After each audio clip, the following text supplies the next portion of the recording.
नमस्कार दोस्तों, स्वागत है आपका साधना शिक्षा एजुकेशन प्लेटफॉर्म पर। मेरा नाम पवन कुमार। फ्रेंड्स, प्रतियोगिता परीक्षाओं को ध्यान में रखते हुए एनसीईआरटी का कम्प्लीटली अध्ययन यहाँ पर मैं करा रहा हूँ। यहाँ पर फ्रेंड्स मैं डेली आप लोगों को अलग अलग क्लास के यानी कक्षा 6 से लेकर कक्षा 12 तक के कम्प्लीट एनसीईआरटी को यहाँ पर मैं पढ़ाऊँगा। तो ठीक है फ्रेंड्स, अभी फ़िलहाल मैं अपन कक्षा 6 के हमारे अतीत नामक बुक से चैप्टर नंबर 5 तक पढ़ लिए थे। आज अध्याय यानी चैप्टर 6 को देखेंगे, पढ़ेंगे और समझेंगे। फ्रेंड्स, इससे आपको ये बेनिफिट होगा कि इस किताब को यदि आप डायरेक्टली नहीं पढ़ पाते तो आप सुन सकते हैं और देख सकते हैं। यदि आप कहीं सफ़र कर रहे हैं तो अपना हेडफोन लगा के आराम से सुन सकते हैं। तो ठीक है फ्रेंड्स, बिना टाइम गवाए आगे बढ़ते हैं। देखो, अनगा निकली सैर पर। अनगा सैर पर निकली, घूमने फिरने निकली। अनगा आज पहली बार अपने विद्यालय की ओर से सैर पर जा रही थी। इसके लिए उसने देर रात पुणे महाराष्ट्र से वाराणसी उत्तर प्रदेश की ट्रेन पकड़ी। स्टेशन पर अनगा को छोड़ने आई उसकी मां ने अध्यापिका से कहा कि बच्चों को बुद्ध के बारे में बताने के साथ साथ उन्हें सारनाथ दिखाने भी ले जाइएगा। ठीक है फ्रेंड्स, आगे देखते हैं। बुद्ध की कहानी, भगवान बुद्ध की कहानी। बौद्ध धर्म के संस्थापक सिद्धार्थ थे। बौद्ध धर्म के संस्थापक सिद्धार्थ थे, जिन्हें गौतम के नाम से भी जाना जाता है। उनका जन्म लगभग 2500 वर्ष पूर्व हुआ था। ये वह समय था जब लोगों के जीवन में तेजी से परिवर्तन हो रहे थे। जैसा कि तुमने अध्याय 5 में पढ़ा, महान जनपदों के कुछ राजा इस समय बहुत शक्तिशाली हो गए थे। हजारों सालों के बाद भी फिर से नगर उभर रहे थे। गांवों के जीवन में भी बदलाव आ रहा था। अध्याय 9 में अपन देखेंगे कि बहुत से विचारक इन परिवर्तनों को समझने का प्रयास कर रहे थे। वे जीवन के सच्चे अर्थ को भी जानना चाह रहे थे। बुद्ध क्षत्रिय थे तथा शाक्य नामक एक छोटे से गण से संबंधित थे। युवावस्था में ही ज्ञान की खोज में उन्होंने घर के सुखों को छोड़ दिया। अनेक वर्षों तक वे भ्रमण करते रहे तथा अन्य विचारकों से मिलकर चर्चा करते रहे। अर्थात ज्ञान प्राप्ति के लिए उन्होंने स्वयं ही रास्ता ढूंढने का निश्चय किया। इसके लिए उन्होंने बोध गया बिहार में एक पीपल के नीचे कई दिनों तक तपस्या की। अंत में उन्हें ज्ञान प्राप्त हुआ। इसके बाद से वे बुद्ध के रूप में जाने गए। यहाँ से वे वाराणसी के निकट स्थित सारनाथ गए, जहाँ उन्होंने पहली बार उपदेश दिया। तो यानी बुद्ध ने सबसे पहले उपदेश कहाँ दिया? सारनाथ में। कुशीनारा में मृत्यु से पहले का शेष जीवन उन्होंने पैदल ही एक स्थान से दूसरे स्थान की यात्रा करने और लोगों को शिक्षा देने में व्यतीत किया। ठीक है, आगे बढ़ते। बुद्ध ने शिक्षा दी कि ये जीवन कष्टों और दुखों से भरा है और ऐसा हमारी इच्छा और लालसाओं जो हमेशा पूरी नहीं हो सकती के कारण होता है। यानी बुद्ध ने सबको शिक्षा दी कि हमारा जीवन कष्टों और दुखों से भरा हुआ और ऐसा इसलिए हो रहा कि हमारे अंदर बहुत ज़्यादा लालसाएं हैं और उन लालसाओं को पूरी ना होने पर हमें दुख की अनुभूति होती है। कभी कभी हम जो चाहते हैं वे प्राप्त कर लेने के बाद भी संतुष्ट नहीं होते हैं एवं और अधिक अथवा अन्य वस्तु को पाने की इच्छा करने लगते हैं। बुद्ध ने इस लिप्सा को तन्हा यानी तृष्णा कहा है और बुद्ध ने शिक्षा दी कि आत्म संयम अपनाकर हम ऐसी लालसा से मुक्ति पा सकते हैं। उन्होंने लोगों को दयालु होने तथा मनुष्यों के साथ साथ जानवरों के जीवन का भी आदर करने की शिक्षा दी। वे मानते थे कि हमारे कर्मों के परिणाम चाहे वे अच्छे हो या बुरे, हमारे वर्तमान जीवन के साथ साथ बाद के जीवन को भी प्रभावित करते थे। बुद्ध ने अपनी शिक्षा सामान्य लोगों की प्राकृत भाषा में दी। यानी बुद्ध ने शिक्षा कैसे दी? प्राकृत भाषा में दी, इससे सामान्य लोग भी उनके संदेश को समझ सके। ठीक है फ्रेंड्स, यहाँ पर सारनाथ स्तूप के बारे में कुछ दे रखा, देख लीजिए। इस इमारत को स्तूप के नाम से भी जाना जाता है। यहीं पर बुद्ध ने अपना सर्वप्रथम उपदेश दिया। इसी घटना की स्मृति में यह स्तूप का निर्माण किया गया। अध्याय 11 में तुम इन स्तूपों के बारे में और भी पढ़ोगे। देख लीजिए फ्रेंड्स, ये स्तूप को ये बना हुआ है ये कम्प्लीटली। ठीक है फ्रेंड्स, आगे देखते। वेदों की रचना के लिए किस भाषा का प्रयोग हुआ था वो आगे देखेंगे। बुद्ध ने कहा कि लोग किसी शिक्षा को केवल इसलिए नहीं स्वीकार करे कि ये उनका उपदेश है, बल्कि वे उसे अपने विवेक से मापे। और आओ देखो उन्होंने ऐसा किस प्रकार किया देखते हैं। किस्सा गौतमी की कहानी। ये बुद्ध के विषय में एक प्रसिद्ध कहानी है। एक समय की बात है कि किसा गौतमी नामक एक स्त्री का पुत्र मर गया। यानी किसा गौतमी नामक एक स्त्री का पुत्र मर गया। इस बात से वे इतनी दुखी हुई है कि वे अपने बच्चे को गोद में लिए नगर की सड़कों पर घूम घूम कर लोगों से प्रार्थना करने लगी कि कोई उसके पुत्र को जीवित कर दे। एक भला व्यक्ति उसे बुद्ध के पास ले गया। बुद्ध ने कहा, मुझे एक मुट्ठी सरसों बीज लाकर दो, मैं तुम्हारे पुत्र को जीवित कर दूंगा। किसा गौतमी बहुत प्रसन्न हुई, पर जैसे ही वे बीज लाने के लिए जाने लगी तो तभी बुद्ध ने उसे रोका और कहा, ये बीज एक ऐसे घर से मांग कर लाओ जहाँ किसी की मृत्यु न हुई हो। किसा गौतमी एक दरवाजे से दूसरे दरवाजे गई, लेकिन वहाँ जहाँ भी गई उसने पाया कि हर घर में किसी न किसी की पिता, माता, बहन, भाई, पति, पत्नी, बच्चे, चाचा, चाची, दादा या दादी की किसी न किसी की मृत्यु अवश्य हुई। तो बुद्ध क्या कर रहे थे? बुद्ध दुखी माँ को क्या शिक्षा देने का प्रयास कर रहे थे? बुद्ध उसको ज्ञान की शिक्षा देने के प्रयास कर रहे थे कि मृत्यु एक अटल सत्य है जो कि एक न एक दिन आना ही है। ठीक है, आगे देखते हैं। अब उपनिषद क्या है? उपनिषद जिस समय बुद्ध उपदेश दे रहे थे उसी समय या उससे भी थोड़ा पहले दूसरे अन्य चिंतक भी कठिन प्रश्नों का उत्तर ढूंढने का प्रयास कर रहे थे। उनमें से कुछ मृत्यु के बाद के जीवन के बारे में जानना चाहते थे, जबकि अन्य यज्ञों की उपयोगिता के बारे में जानने को उत्सुक थे। इनमें से अधिकांश चिंतकों का ये मानना था कि विश्व में कुछ तो ऐसा है जो कि स्थायी और जो मृत्यु के बाद भी बचा रहता है। उन्होंने इसका वर्णन आत्मा तथा ब्रह्मा अथवा सार्वभौम आत्मा के रूप में किया है। वे मानते थे कि अंततः आत्मा तथा ब्रह्मा एक ही है। ऐसे कई विचारों का संकलन उपनिषदों में हुआ। उपनिषद उत्तर वैदिक ग्रंथों का हिस्सा थे। उपनिषद का शाब्दिक अर्थ गुरु के समीप बैठना है। देखिए, ये प्रश्न कई बार आता है, उपनिषद का शाब्दिक अर्थ क्या होता है? तो उपनिषद का शाब्दिक अर्थ होता है गुरु के समीप बैठना, यानी ज्ञानी लोगों के सम्मुख बैठकर ज्ञान की प्राप्ति करना ही उपनिषद कहलाता है। ठीक है फ्रेंड्स, इन ग्रंथों में अध्यापकों और विद्यार्थियों के बीच बातचीत का संकलन किया गया और प्राय ये विचार सामान्य वार्तालाप के रूप में प्रस्तुत किए गए। यानी कहने का अर्थ है स्टूडेंट और गुरु के बीच में जो ज्ञानवर्धक वार्तालाप हुआ उसको एक लिखित रूप दे दिया गया, बाद में वो उपनिषद के रूप में प्रस्तुत किए गए। ठीक है, और इस देख लीजिए, भारतीय दर्शन की 6 पद्धति, यानी भारतीय दर्शन की 6 पद्धतियाँ कौन कौन सी है? सदियों से भारत द्वारा सत्य की बौद्धिक खोज का प्रतिदिन दर्शन की 6 शाखाओं ने किया है। ठीक है, ये वैशेषिक न्याय, सांख्य योग एवं पूर्व मीमांसा और वेदांत या उत्तर मीमांसा के नाम से भी जाने जाते हैं।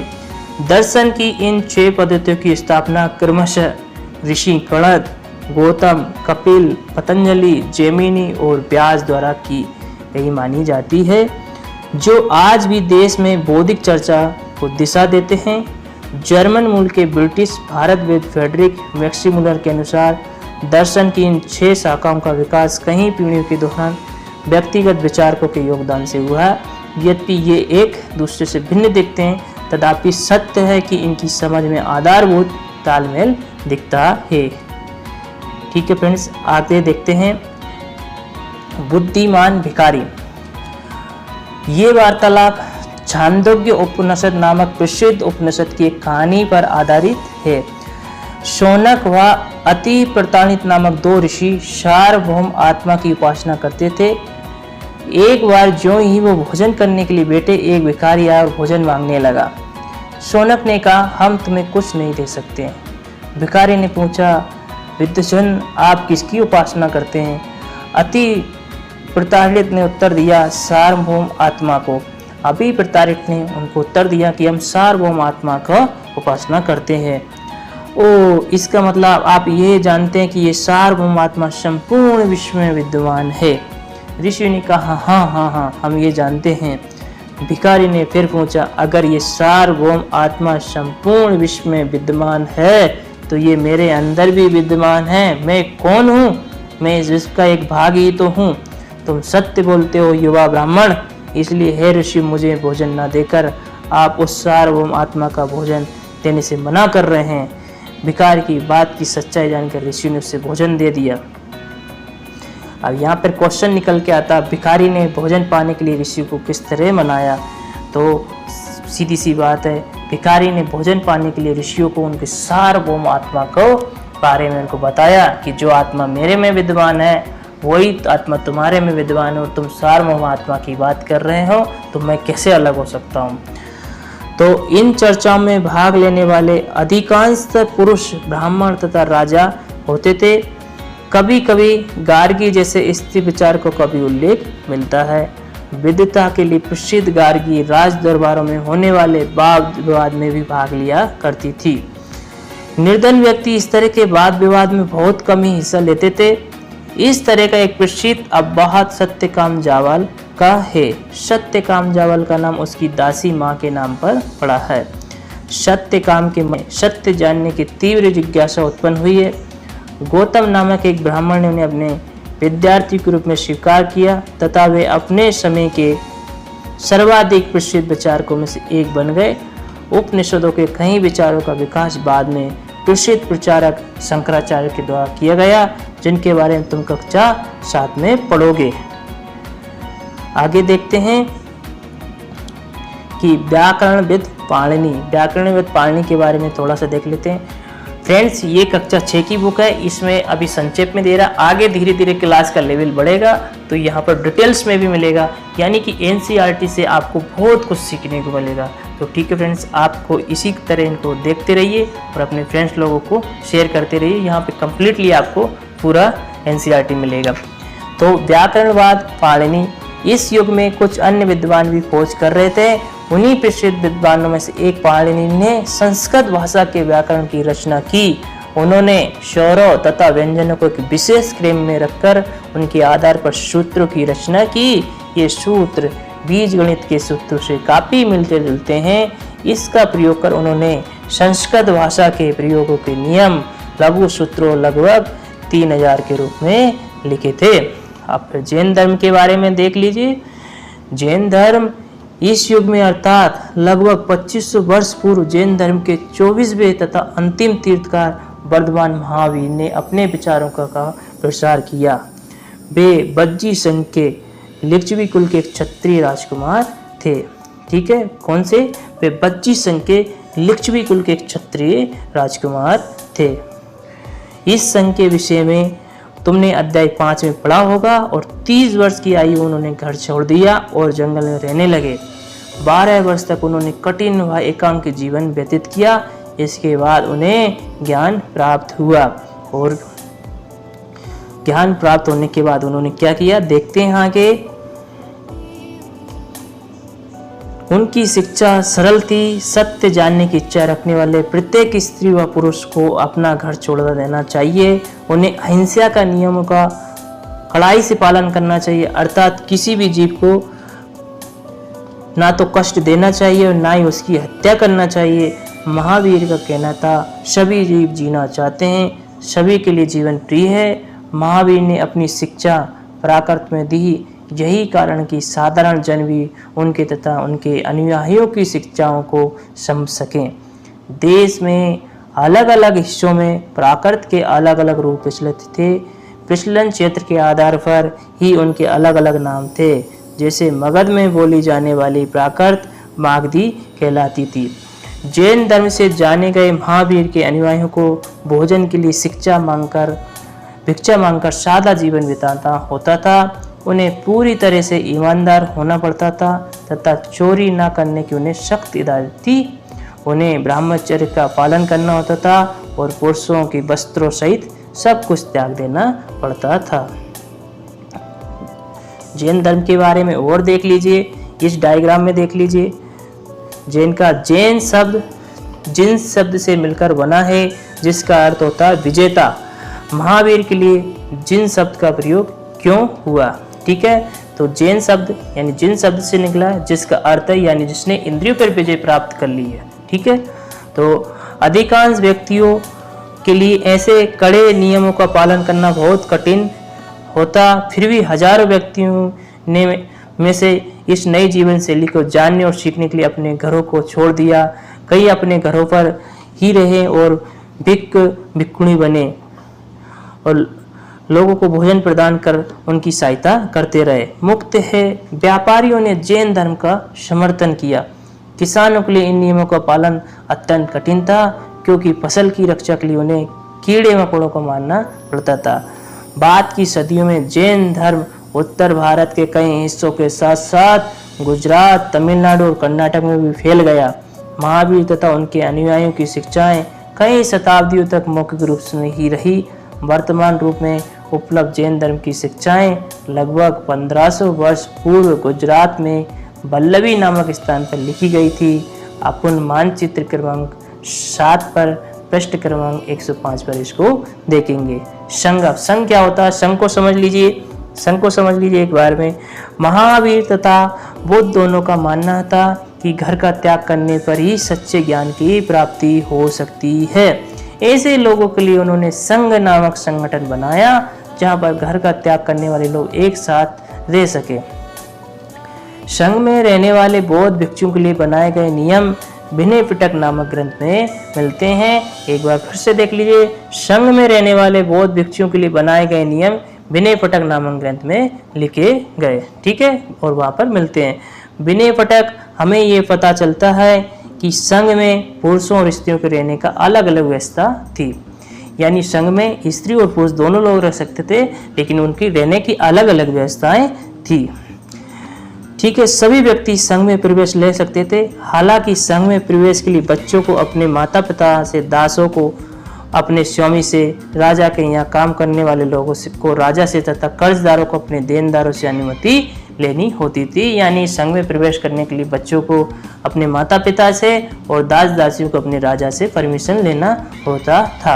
एक स्त्री को इसके लिए अपने पति से अनुमति लेनी होती थी। संघ में प्रवेश लेने वाले स्त्री पुरुष बहुत सादा जीवन जीते थे। वे अपना अधिकांश समय ध्यान करने में बिताते थे और दिन के एक निश्चित समय में वह शहरों तथा गांवों में जाकर भिक्षा मांगते थे। यही कारण है कि उन्हें भिक्खु तथा भिक्षुणी यानी साधु भिखारी के लिए प्राकृत शब्द कहा गया। वे आम लोगों को शिक्षा देते थे और साथ ही एक दूसरे की सहायता भी करते थे। किसी भी तरह की आपसी लड़ाई का निपटारा करने के लिए वे प्रायः बैठकें भी किया करते थे, ठीक है। संघ में प्रवेश लेने वालों में ब्राह्मण, क्षत्रिय, व्यापारी, मजदूर, नाई, गणिकाएं तथा दास शामिल थे। इनमें से कई लोगों ने बुद्ध की शिक्षाओं के विषय में लिखा तथा कुछ लोगों ने संघ में अपने जीवन के विषय में सुंदर कविताओं की भी रचना की। पिछले अध्याय में वर्णित संघ और इस अध्याय में वर्णित संघ के बीच दो भिन्नताएं बताओ, इनमें से क्या समानताएं दिखती है, ठीक है। आप अपने से मूल्यांकन कीजिए इस चीज का और समझिए, ठीक है फ्रेंड्स। यहाँ पर एक कुछ पहाड़ी का फोटो दे रखा है, आप देख लीजिए। पहाड़ी को काटकर बनाई गई एक गुफा, ये काले वर्तमान महाराष्ट्र में स्थित एक गुफा है। भिक्षु मुनि इन शरण स्थलों में रहकर ध्यान किया करते थे। अब बिहार, जैन तथा बौद्ध भिक्षु पूरे साल एक स्थान से दूसरे स्थान पर घूमते हुए उपदेश दिया करते थे। केवल वर्षा ऋतु में जब यात्रा करना कठिन हो जाता था तो वे एक स्थान पर ही निवास करते थे। ऐसे समय में अपने अनुयायियों द्वारा उद्यानों में बनाए गए अस्थायी निवासों में अथवा पहाड़ी क्षेत्रों की प्राकृतिक गुफाओं में रहते थे। तो जैन भिक्षु जो क्या होते थे, वो पूरे साल भ्रमण करते रहते थे, घूमते फिरते रहते थे और भिक्षा मांगकर खाते थे और ज्ञान बांटते रहते थे। लेकिन बरसात के सीजन में वो वर्षा ऋतु में एक जगह निवास करते थे, वो भी प्राकृतिक गुफाओं के। आगे देखते हैं। जैसे जैसे समय बीतता गया, भिक्षु भिक्षुणियों ने स्वयं तथा उनके समर्थकों की अधिक स्थायी शरण स्थल की आवश्यकता का अनुभव किया। तब कहीं शरण स्थल बनाए गए जिन्हें बिहार कहा गया। यानी कि समय के डिमांड के हिसाब से उन्हें रहने की ज़्यादा जरूरत एहसास हुआ, आवास हुआ, तो उन्होंने वैसे स्थान बनाना प्रारंभ किया, यानी शरण स्थल बनाए, उन्हीं को बिहार कहा गया, ठीक है। आरंभिक बिहार लकड़ी के बनाए गए तथा बाद में इनके निर्माण में ईंटों का प्रयोग होने लगा। प्रारंभिक बिहार उन्होंने लकड़ी के बनाए, बाद में उन्होंने ईंटों का भी प्रयोग किया। पश्चिमी भारत में विशेषकर कुछ बिहार पहाड़ियों को खोदकर भी बनाए गए। एक बौद्ध ग्रंथ से ज्ञात होता है। जिस तरह महासागरों में मिलने पर नदियों को अलग अलग पहचान समाप्त हो जाती है, ठीक उसी तरह बौद्ध के अनुयायी जब भिक्षुओं की श्रेणी में प्रवेश करते तो वे अपना वर्ण, श्रेणी और परिवार सब त्याग देते हैं। यानी कि जिस प्रकार समुद्र में नदियाँ मिल जाती थी, नदियों की कोई आइडेंटिटी नहीं होती है, सिर्फ समुद्र में हो जाती है, उसी तरह जब बौद्ध धर्म में प्रवेश करने के बाद वर्ण, श्रेणी, परिवार, आप किस उससे आते बिलोंग करते, कुछ नहीं है, सब वहाँ पर बौद्ध है। ठीक है, आगे देखते हैं। प्राय किसी धनी व्यापारी, राजा अथवा भूस्वामी द्वारा दान में दी गई भूमि पर बिहार का निर्माण होता था। यानी कि बिहार का निर्माण कैसे होता था? किसी राजा द्वारा या किसी भूस्वामी द्वारा का उसमें दान दे दी गई है तो उस जगह पर निवास स्थान बनाया जाता था, उसी को बिहार कहते, तो वहाँ पर बिहार का निर्माण होता था। स्थानीय व्यक्ति भिक्खु भिक्षुणियों के लिए भोजन, वस्त्र तथा दवाइयाँ लेकर आते थे, जिसके बदले ये भिक्खु और भिक्षुणी लोगों की शिक्षा देते थे। आगे आने वाले शताब्दियों में बौद्ध धर्म उपमहाद्वीप के विभिन्न हिस्सों के साथ साथ बाहरी क्षेत्रों में फैल गया। अध्याय 9 में तुम इनके बारे में बहुत अधिक पढ़ेंगे, डिटेल्स में समझेंगे। ठीक है फ्रेंड्स, आगे देखते हैं। आश्रम व्यवस्था देख लीजिए। आश्रम व्यवस्था क्या है? जैन तथा बौद्ध धर्म में जिस समय लोकप्रिय हो रहे थे, लगभग उसी समय ब्राह्मणों ने आश्रम व्यवस्था का विकास किया था। एक तरफ जैन धर्म और बौद्ध धर्म का विकास, डेवलपमेंट हो रहा था, तो उसी तरह ब्राह्मण समुदाय ने यानी ब्राह्मणों ने आश्रम व्यवस्था की कभी विकास किया। तो ये आश्रम व्यवस्था को देख लीजिए, एग्जाम की दृष्टि से काफी महत्वपूर्ण है। यहाँ से प्रश्न आते हैं।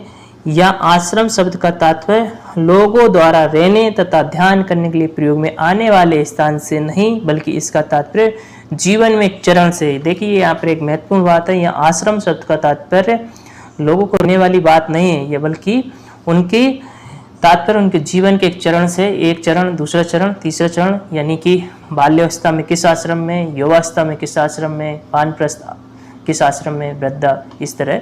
आगे देखते हैं। ब्रह्मचर्य, गृहस्थ, यानी आश्रमों को देख लीजिए। पहला आश्रम है ब्रह्मचर्य, गृहस्थ, वानप्रस्थ तथा संन्यास नामक 4 आश्रमों की व्यवस्था की गई।